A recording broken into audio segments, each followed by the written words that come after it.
Halo, Assalamualaikum warahmatullahi wabarakatuh. Berjumpa kembali bersama Ibu Syarah. Nah, hari ini kita akan belajar materi Bahasa Indonesia kembali. Nah, hari ini Ibu akan menjelaskan materi yang ada di kelas 8 semester 2, yaitu teks ulasan. Seperti biasa, sebelum belajar, kita alangkah baiknya berdoa menurut kepercayaan masing-masing. Berdoa dipersilahkan.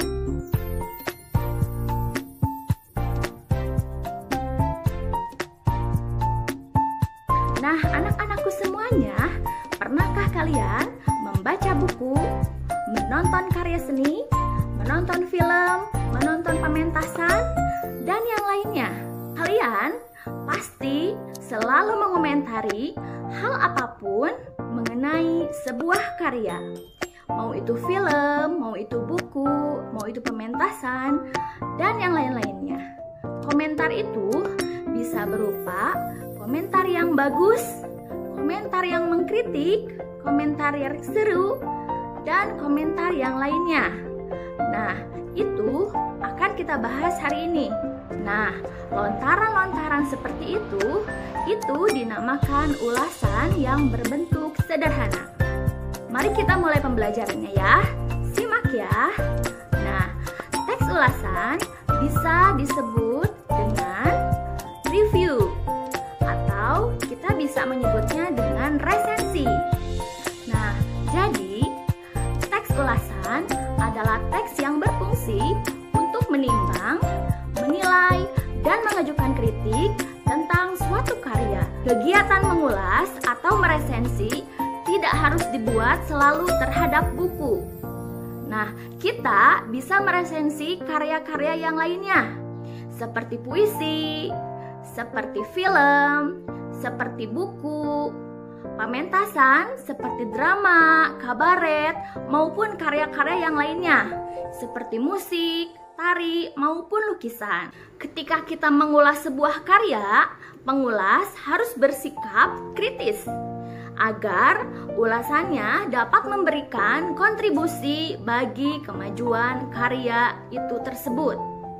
Ibu akan memberikan kenapa sih kita harus meresensi atau kegiatan apa sih yang bisa kita dapatkan dalam kita mengulas sebuah karya. Nah, Ibu akan jelaskan ya. Pertama, kita bisa menunjukkan pandangan atau penilaian penulis resensi terhadap suatu karya. Kemudian, membantu pembaca untuk mengetahui isi suatu karya. Nah, ketiga, memberikan informasi kepada pembaca terhadap kelebihan dan kekurangan sebuah karya. Kemudian yang keempat, memberitahu dan mengajak pembaca untuk merenungkan, memikirkan masalah yang terdapat dalam suatu karya. Jadi, dalam kegiatan meresensi atau mereview, kita bisa mendapatkan banyak manfaatnya. Nah, sekarang Ibu akan memberikan ciri-ciri dari teks ulasan atau meresensi. Jadi kalian bisa membedakan antara teks ulasan dan teks-teks yang lainnya. Pertama, ciri-ciri dari teks ulasan atau teks resensi adalah mengandung informasi dan identifikasi suatu karya. Yang kedua, memuat pendapat dan penggambaran secara umum mengenai isi dan makna suatu karya. Yang ketiga, memiliki penilaian mengenai kelebihan dan kekurangan karya. Kemudian, terdapat opini yang berisi fakta atau temuan yang diperoleh oleh si pengulas. Berdasarkan isinya, teks ulasan atau resensi dibagi menjadi 3. Yang pertama ada teks resensi informatif. Yang kedua ada teks resensi deskriptif. Dan yang ketiga ada teks resensi kritis.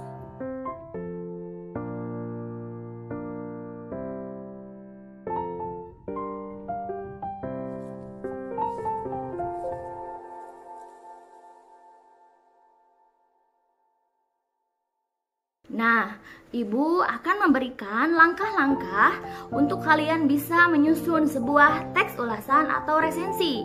Jadi untuk memudahkan kalian dalam membuat teks ulasan suatu karya, ada beberapa langkah-langkahnya ya. Yang pertama, kalian harus mencatat identitas karya yang akan diulas. Nah, identitas itu bisa siapa orang yang membuat karya tersebut. Nah, yang kedua adalah mencatat hal-hal yang menarik atau penting dari karya yang akan kalian ulas. Kemudian, yang ketiga, menelaah kelebihan dan kekurangan karya yang diulas. Ya, kelebihan dan kekurangan. Nah, berarti ini sudah memasuki isi dalam sebuah karya tersebut. Kalian harus mencari apa sih kelebihan karya tersebut, kemudian apa sih kekurangan karya tersebut. Nah, kalian bisa tuliskan dari poin ini. Kemudian yang keempat, ada merumuskan kesimpulan tentang isi dan kesan-kesan karya. Misalkan isi ini tuh mengenai apa sih, kemudian setelah kalian membaca atau melihat sebuah karya, kalian bisa menyimpulkan kesan-kesan apa sih yang bisa kalian dapatkan dalam sebuah karya. Nah, dan yang terakhir, ada membuat saran untuk penikmat karya yang lainnya. Nah, untuk materi kali ini, Ibu akan akhiri ya. Sampai bertemu kembali di pembelajaran berikutnya. Tetap aman di rumah aja, jangan kemana-mana. Mudah-mudahan pandemi ini segera berakhir dan kita bisa bertemu di kelas seperti biasanya. Tetap cinta bahasa Indonesia. Wassalamualaikum warahmatullahi wabarakatuh.